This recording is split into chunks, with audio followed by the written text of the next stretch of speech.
Ning lawas. Kinsa mo nga naghasol sa iyong unahuna. Every connection, we break you in the name of Jesus.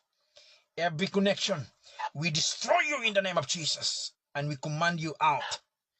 In the count of 3, labas tanan. In 3, 2, 1. Out in the name of Jesus. Labas, labas. Out in the name of Jesus. Amo mong gilangkat karon sa pangalan ni Ginoong Hesus. Amo mong gilangkat. Ayaw na pugni, luwa na. Out in the name of Jesus. Labas. You have no right upon this man. You have no right to control upon this man right now. Wala kay gahom nga mag-control ani nga batanon. Wala kay gahom nga mag-control kaniya.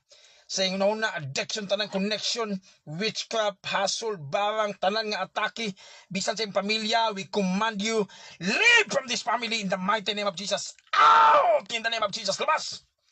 Out in the name of Jesus. Labas. Amo mong gilangkat karon sa pangalan ni Ginoong Hesus. Labas. Walay mabilin dia, tanan gawas. Tanan gawas.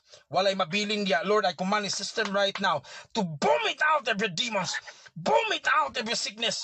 Boom it out every connection of witchcraft. Out in the name of Jesus. Labas.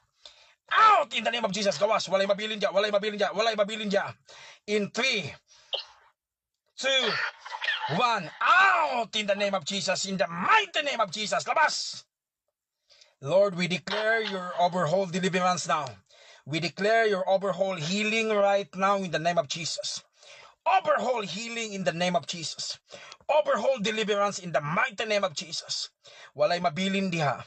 Tanan nga nagapanulti sa iyang dalunggan. Tanan nga mahinduman niya sa iyang memory, connection sa yawa, sa iyang memory, tanan nga area. Among gimanduan karon. Out in the name of Jesus. In the mighty name of Jesus. Labas. Labas. You have no right upon this body. You have no right to control upon this man. Every sickness, every torture, you demons of torture, we command you to leave. You demons of addiction, we command you to leave. Tanan nga nagapsigi og kahasol sa iyang hunahuna, sa iyang emosyon, sa iyang spiritual nga area, tanan nga area in the mighty name of Jesus. Lord, we declare your healing now.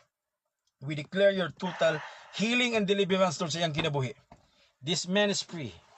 This man is free right now. Salamat Lord sa imong kaayuhan. Salamat Lord sa imong kagawasan nga imong gipasinati kaniya. This man now is totally free. This man now is totally delivered. Thank you Lord Jesus. Salamat Lord sa kagawasan. Salamat niyo sa kaayuhan. Among gisilyuhan na iyang kinabuhi, amo siyang gihalad ya kanimo Ginoo.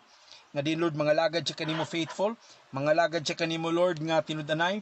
Salamat Lord nga iyang kinabuhi imong panalanginan, financial, emotional, tanang nga area Ginoo, imong tubagon, imong panalanginan Ginoo iyang kinabuhi in the mighty name of Jesus. Lord, salamat sa imong gahom. Salamat sa imong kagawasan, kaayuhan sa iyang kinabuhi Lord. In Jesus mighty name. Amen and amen. Unsay nahitabo nimo? Pastor. Saba dili mo mapugnan? Di gaano ulugan? O pero Wala maghuot. sa dihang nagampo ko nimo kagawasan, dunay ni gawas diyan nimo.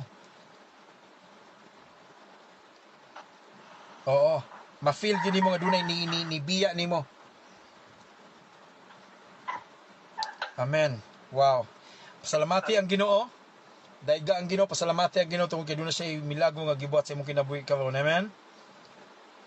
Paninuod ug alagad sa Ginoo, basa sa imong Bible. I-develop ang imong prayer time sa Ginoo. Og ayaw kalimot no kanunay kung dunay panahon, dunay higayon simba no, pangitag simbahan. Mag-serve ka sa Ginoo, man ay pinaka-importante gyud. Ha? Okay, salamat kay sa oras, salamat kay sa time sa pag-reach out. God bless you. God bless you. God bless you. Pastor. Okay.